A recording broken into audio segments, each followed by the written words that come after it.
Joining us now from Dallas, former presidential candidate, Democrat Beto O'Rourke. Beto, welcome back to the show. Congressman, thank you so much for being here. So yesterday, a very big day for Joe Biden. And I've got to say, if Joe Biden is a man of character, if he is a man of taste, then the highlight of that day had to be taken into Whataburger by you. A wise choice. Now, how did Mr. Biden respond to Whataburger? Is he a true honorary Texan this morning? He loved it, and I think that says something about his character and his taste. This is a staple of the Texas road diet, and we lived on Whataburger for 2 years in 2017 and 2018. But not only did he love the cheeseburger with the diced onions and the mustard on it, but as you all know, he connected like no one else can connect with the people who are there, with the kids, asking them about what grade they're in, what sports they're playing, what they're excited about, with their parents, listening to their stories. You know, probably took us 15 or 20 minutes to get to the counter because he wanted to stop and meet and listen to and talk with everyone. And I think that's just one of the most beautiful things about Biden is he genuinely loves people and wants to listen to them and wants to be with them. And I think that's a great quality to have in a president for this country. Yeah, and by the way, Whataburger's not just a Texas road diet. It's a Pensacola, Florida staple as well. I fed my family nothing but Whataburger for 4 years straight, and look at us. I mean, I love them tall, healthy, top in the world. So not only did they survive, they thrived, my man. They thrived. So tell me about the endorsement yesterday. Why Joe Biden? Why yesterday? I really see three reasons to support Joe Biden. Number one, I think he can beat Trump.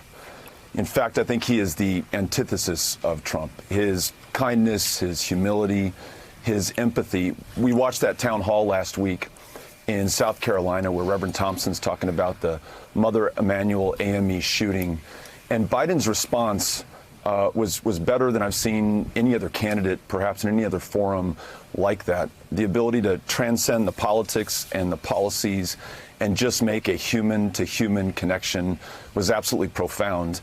And his ability to speak to the healing that man or that community needs is an ability to speak to the healing that this very divided country needs. And I think that's what people in America want right now. And Biden's the guy to do it. Number two, I think that he can best accomplish the ambitious agenda that Democrats have set when it comes to health care or climate or immigration. This guy can build coalitions. He can build consensus. He can reach across the aisle when necessary. And he's demonstrated an ability during his career to do all of those things. And then last point, here in Texas, we are but 9 seats from claiming a majority in the state house for the first time in 20 years. And if we do that, in a census year, when we redraw the political boundaries in this state, we will no longer have the racist gerrymandering that has made us the lowest voter turnout state in the country. And we'll be able to start moving forward on things that we care about, ending gun violence, expanding Medicaid and access to health care, making sure that this state leads the way in confronting climate change. So I think Joe is just a great fit for the people of Texas, for what's most important to me and what I think this country needs at this moment. So you've let us know what you think Joe Biden should do, which is keep running, and you support him as someone who has been a candidate himself. What do you think Mike Bloomberg should do? I think Mike Bloomberg should do whatever he wants and whatever he thinks is in the best interests of this country. I would think, and I haven't spoken to him, so I don't know, that if he does not perform well today, that he bows out tomorrow and fulfills his commitment to spend whatever he thinks is necessary to help the Democratic nominee, regardless of who that might be. We just have the most important job before us, and that is defeating Donald Trump, who poses the single greatest existential threat to this country, to our democracy, to our elections, to our standing in the world. And so all of us need to be on the same team and on the same page. And I hope that Mayor Bloomberg, if he does not perform well today, and other candidates, will take that into consideration, get behind a candidate, and then do everything we can to defeat Donald Trump. Congressman, it's Willie Geist. Good to see you back on the show. This is beginning to boil down. We'll see what happens after today, obviously. Beginning down to a binary choice between Bernie Sanders and Joe Biden. You've chosen Joe Biden. You did say in an email to your supporters yesterday, though, that you liked Senator Sanders thinking big, that you were impressed by the energy of his supporters and the movement that he has established. But what was it about Bernie Sanders that wouldn't let you support his vision for the country and to go with Joe Biden?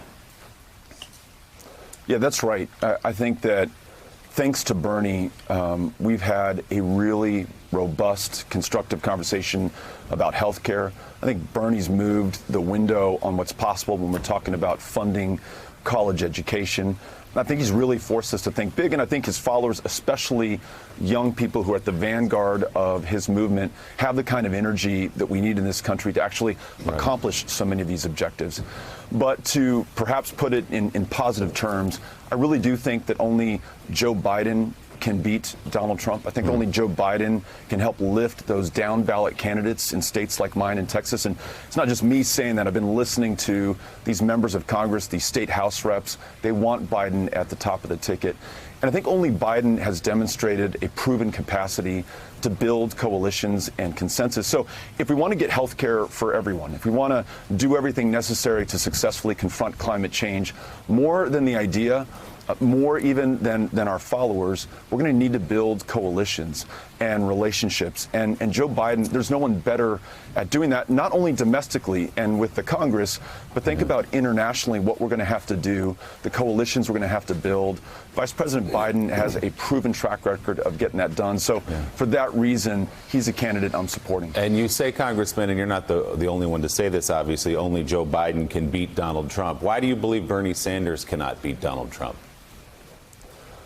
I think Bernie Sanders can beat Donald Trump, and I think Bernie Sanders could be a great president. I think Elizabeth Warren can do both of those things. So I don't want to define anybody in contrast to the other candidates by saying this person can only do the following things. I just think that Joe Biden has the best chance of accomplishing those things. And I think as Democrats, we should be really careful about diminishing anybody who's currently running right now, because they may very well be our nominee. And then we're going to have to do everything we can to get behind them and make them successful. I just think that Biden possesses the capacity, the character, the track record to accomplish my three criteria: beating Donald Trump, helping down ballot races, and actually accomplishing a very ambitious agenda. Thanks for checking out MSNBC on YouTube, and make sure you subscribe to stay up to date on the day's biggest stories. And you can click on any of the videos around us to watch more from Morning Joe and MSNBC. Thanks so much for watching.